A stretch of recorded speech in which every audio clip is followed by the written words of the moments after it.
मेरे YouTube channel प्रसाद point में आपका स्वागत है। अभी तक हम लोग वास्तविक संख्या से संबंधित संख्या देख रहे थे और उससे संबंधित प्रश्न भी देख रहे थे। आज इससे रिलेटेड एक और परिभाषा देखेंगे जिसका नाम है सअभाज्य संख्या। नाम क्या है? सअभाज्य संख्या। इसका परिभाषा हम लोग देखते हैं। जिन दो संख्याओं का एचसीएफ एक हो, यानी कि ऐसी दो संख्याएं चुनना है हमें जिसका एचसीएफ निकालें, महत्तम समापवर्तक यानी मौसा निकालें तो एक आ जाए, तब उन दोनों संख्याओं को अभाज्य संख्या कहते हैं, सअभाज्य संख्या कहते हैं। तब उन दोनों संख्याओं को क्या कहते हैं? सअभाज्य संख्या। जैसे 18-25। 18-25 दो ऐसी संख्याएं हैं जिसका एचसीएफ निकालेंगे तो एक आएगा। जैसे 18-25, 18 एकम 18, घटाएंगे 5 में से 8 नहीं घटे, हाथ से लेंगे 15, 15 में से 8 गया 7, एक में से एक घट जाएगा यानी खत्म हो जाएगा। 7 को गिनेंगे, फिर किसको उतारेंगे? 18 को। 7 दूनी 14, कितना शेष बचेगा? 4। 4 को फिर भाजक बनाएंगे और 7 को भाज्य। 4 एकम 4, कितना बचेगा? 3। 3 को फिर भाजक बनाएंगे और 4 को भाज्य। 3 एकम 3, कितना बचेगा? 1। 1 को भाजक बनाएंगे, 3 को भाज्य। 1 के पढ़ा 3 बार पढ़ेंगे 3 आ जाएगा, यानी कि पूरा पूरा कट गया।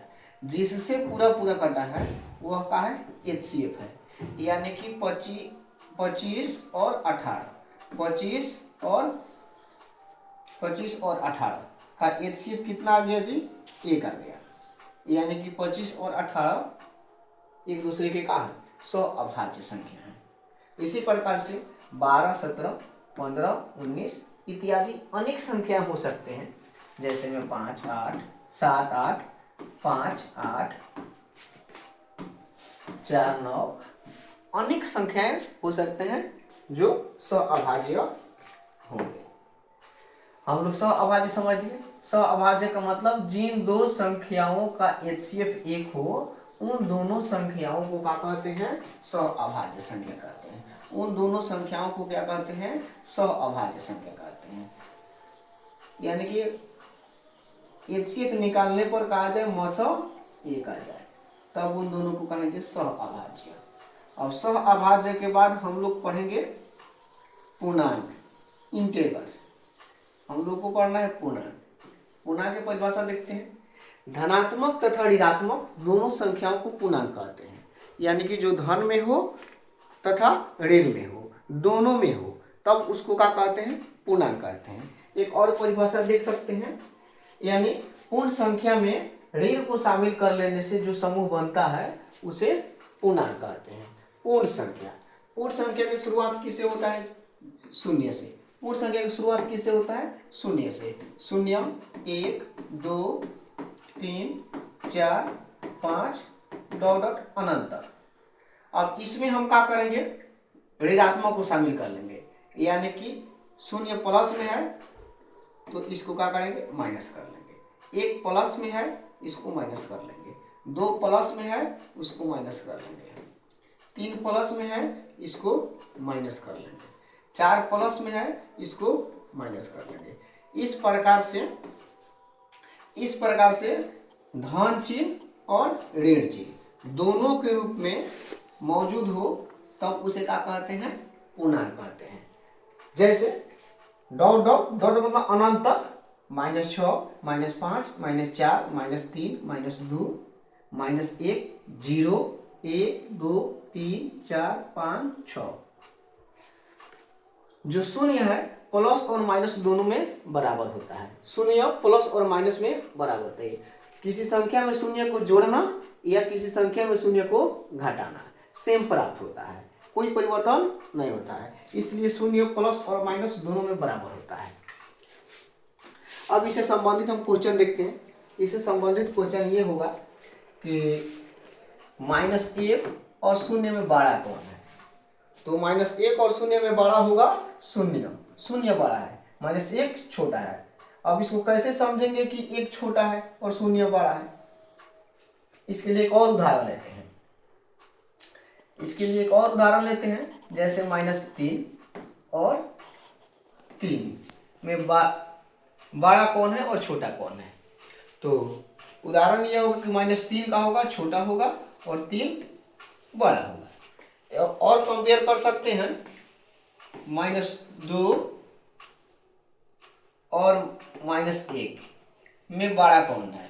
तो जो ऋणात्मक में छोटा दिख रहा है यह बड़ा है, और जो ऋणात्मक में बड़ा दिख रहा है यह छोटा है।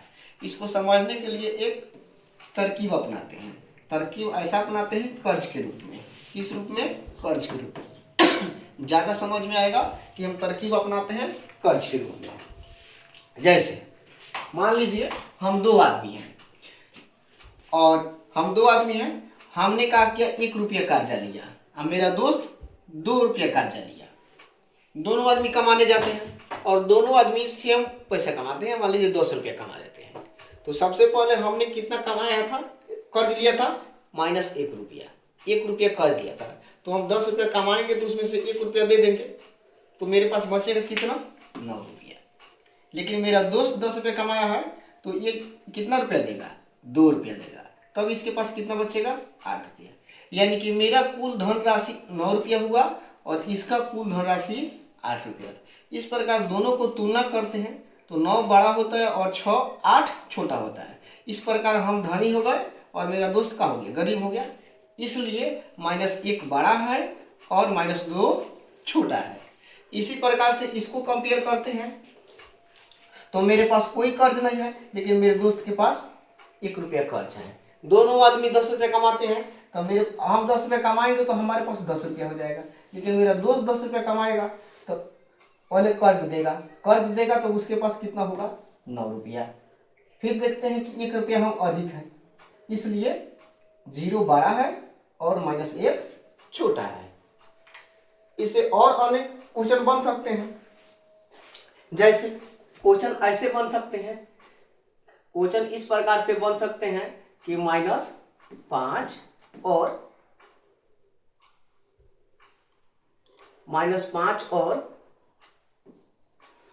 5 के बीच में कितना अंतर है? -5 और 5 के बीच में अंतर कितना है? यहाँ देख लेते हैं अंतर कितना है, गैप कितना था? -5 यहाँ है ना, और 5 कहाँ है? यहाँ है। इसमें अंतर देखते हैं कितना गैप मिलता है। -5 के बाद आता है -4, -3, -2, -1, 0, 1, 2, 3, 4, उसके बाद 5 आता है। तो इसके बीच का अंतर गिनते हैं -5 के बाद 1, 2, 3, 4, 5, 6, 7, 8, 9, 10, यानी कि बीच के अंतर 10 आ जाता है। तो हम ये नहीं समझेंगे कि दोनों बराबर है, माइनस और प्लस में बहुत अंतर होता है। अब इसको कंपेयर करने के लिए उदाहरण लेते हैं कि ऐसे अंतर क्यों पड़ रहा है।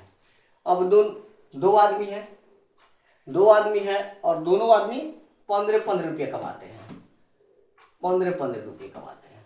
तो इसके पास कितना हो जाएगा? 20 रुपया।